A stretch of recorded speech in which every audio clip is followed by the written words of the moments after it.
I have no intention of giving a certificate about which my honorable friend Dr. Krishna Swami was talking some time ago, since anything like a certificate being given by any member of the business community is likely to be misunderstood. But the fact remains that impartial observers, both here and abroad, have testified to the soundness and stability of our finances, which have successfully withstood severe stresses and strains of the changing economic factors, both national and international. And for this, the fullest possible credit is due to the wise handling of the situation by our present finance minister. There have been criticisms on both sides. Some have described the budget as pro big business, as something which has brought about a boom in the stock exchange, and as something which has brought about satisfaction in the business circles. The fact is that if there has been any satisfaction, it has been due purely to negative features of the budget and not because any positive relief in any direction has been given to business or industry.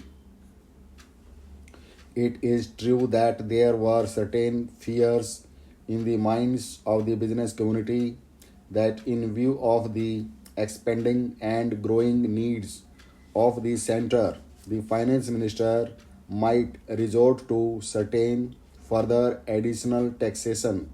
And since those fears were not realized, there has been some slight recovery in certain stock exchanges, but that does not in the least mean that whatever relief and legitimate relief was due to the business and industrial community has received any adequate response from the finance minister.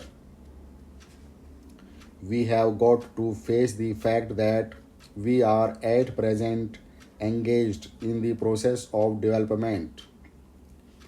People who talk about UK and USA conveniently forget that these are the most highly industrialized countries in the world, and our taxation system, so long as we are engaged in expanding and building our economy, must be adjusted and linked with the requirements of the expanding economy and should not be compared with the high taxation levels that may be prevalent in UK and USA.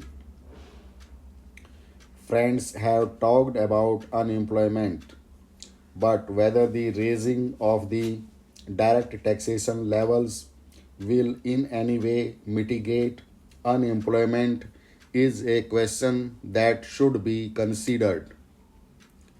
If the finance minister gives substantial relief in direct taxation, I think that might lead to an acceleration in the pace of development. Stop.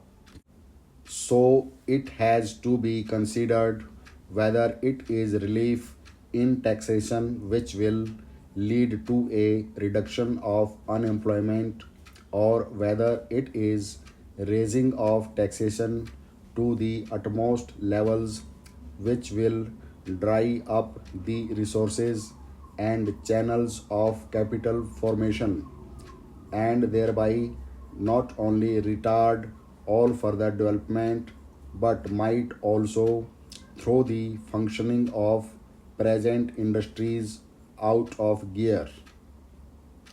So, my submission is that when the Taxation Inquiry Committee has been appointed, it is only logical to expect that no substantial changes in the taxation structure will be made until the findings of that expert committee are known until we know the incidence of taxation in the various sectors of our economy. Now, coming to the question of deficit financing, I am afraid that my esteemed friend's attitude was somewhat different from the line of opinion in the business and industrial community. Not that we advocate deficit financing for bringing any artificial rise in prices, but the fact is that those who have criticized deficit financing have not suggested any other alternative or made any other constructive suggestion which will bring about necessary development plans.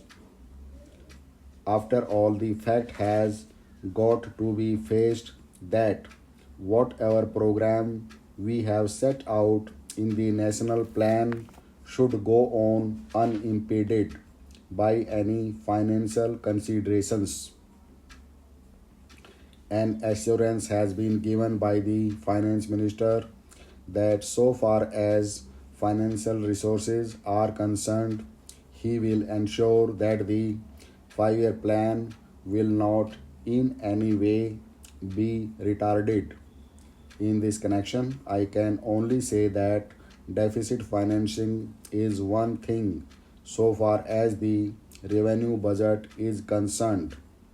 So far as normal expenses and expenditure are concerned, certainly nobody would advocate deficit financing, which might be very undesirable.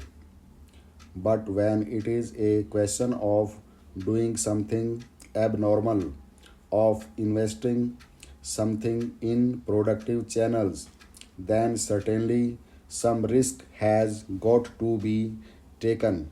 And I think the finance minister has been fully cautious in taking whatever measures he has so far.